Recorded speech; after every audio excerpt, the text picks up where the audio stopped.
it's Jennifer from Fiber Flux. Welcome to our 2020 Stashdown Challenge. This is a fun project we do every year where we gather up a bunch of yarn that doesn't really have a project assigned to it. It's just kind of sitting around. Everybody has yarn like that. Maybe you've had some odds and ends from projects and you don't really know what to do with it. This is a great project to take all that yarn and turn it into something new.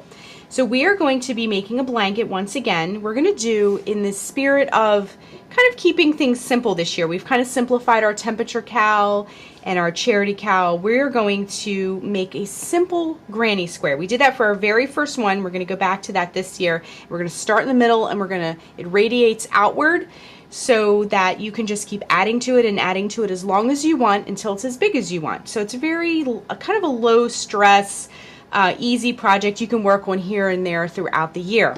Now I am sticking once again with a color palette. Now last year I did here's my blanket from last year. That's just like kind of the center of it here, but I did a color palette of grays, blues, and greens. This year I'm going to stick with neutrals. So usually when I go into my stash and pull out some stuff, I noticed I had a lot of creams and taupes and browns and grays and things like that, which makes a beautiful blanket. There are a variety of textures and yarn weights and things like that, which does pose a challenge, but I'm going to show you how to deal with that by using just one hook. And we're going to jump right in and start our square. And I'm going to show you how to make the granny square, and then you can keep adding to it as long as you want, and then at the end of the year we'll share what we've done.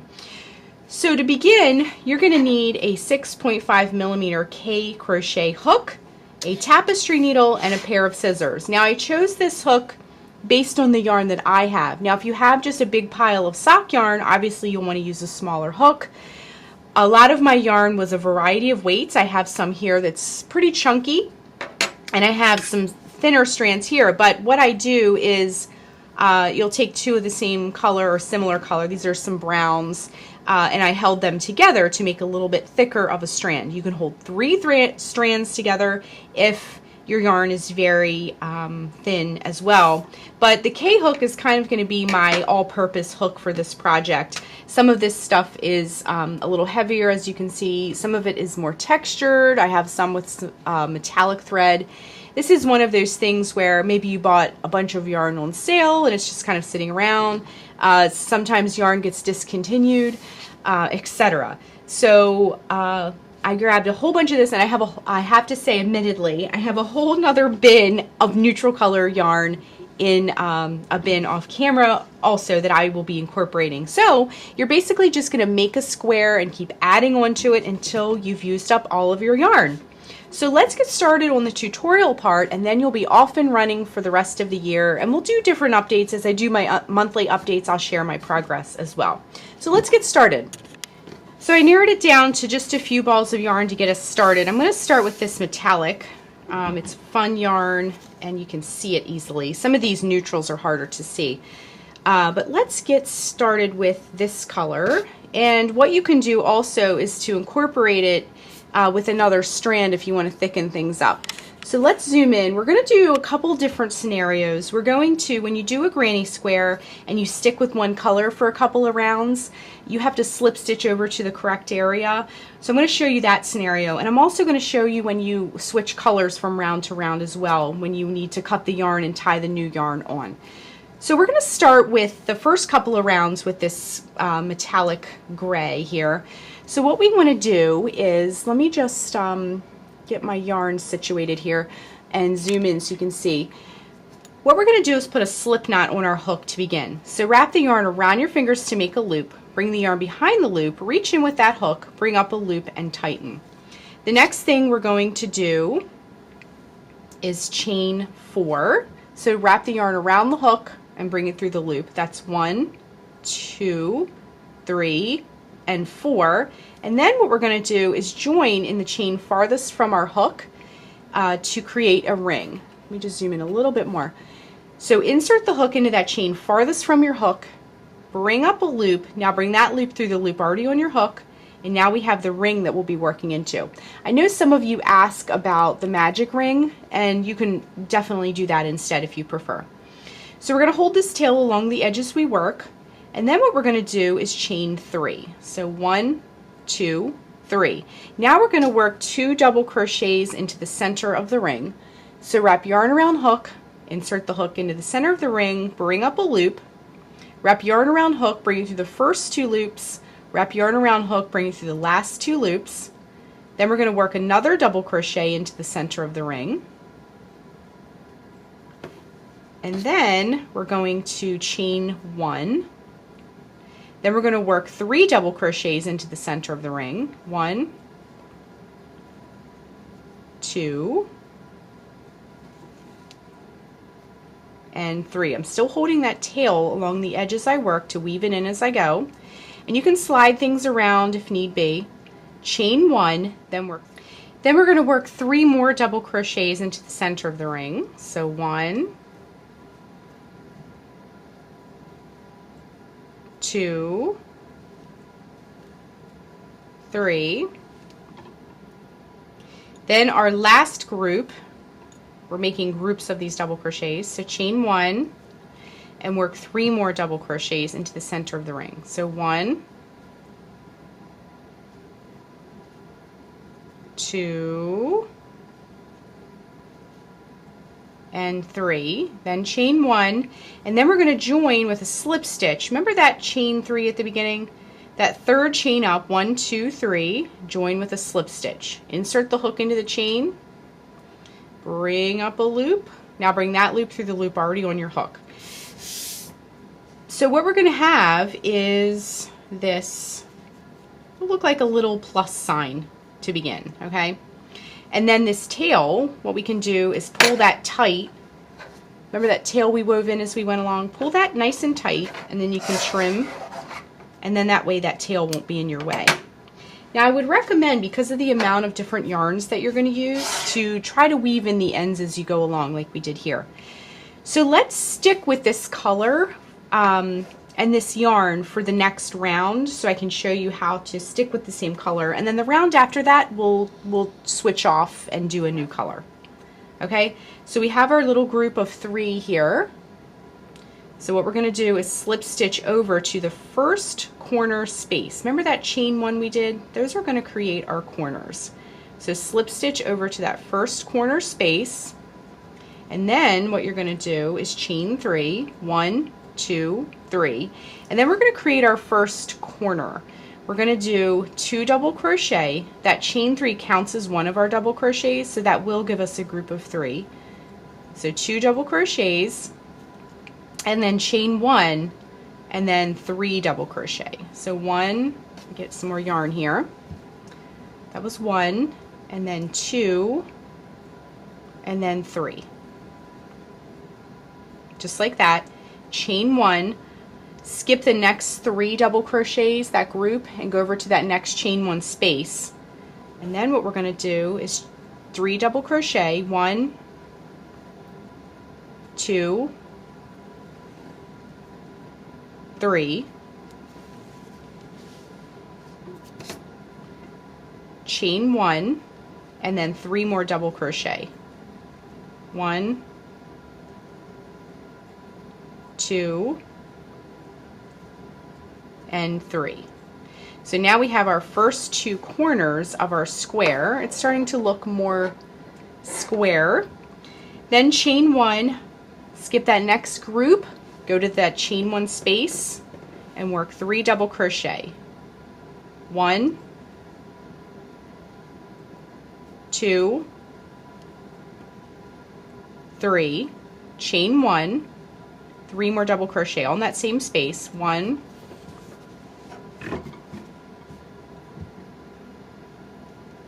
2, 3, chain 1, skip that next grouping of 3 double crochets and work your last corner. So 3 double crochet, 1, 2, 3, chain 1, then work 3 double crochet. 1, 2, and 3. Just like that. And then we're going to chain 1 and join with a slip stitch to close the round. Remember, count 3 chains up, 1, 2, 3, join with a slip stitch to close. So now you know how to stick with the same color. You can see our square is very cute. It's going to look really nice in the center of our blanket. And you can kind of sharpen up those corners if you need to. So let's try switching colors and holding 2 strands together. So that's a couple different things you'll need to know for this project. So go ahead and cut the yarn.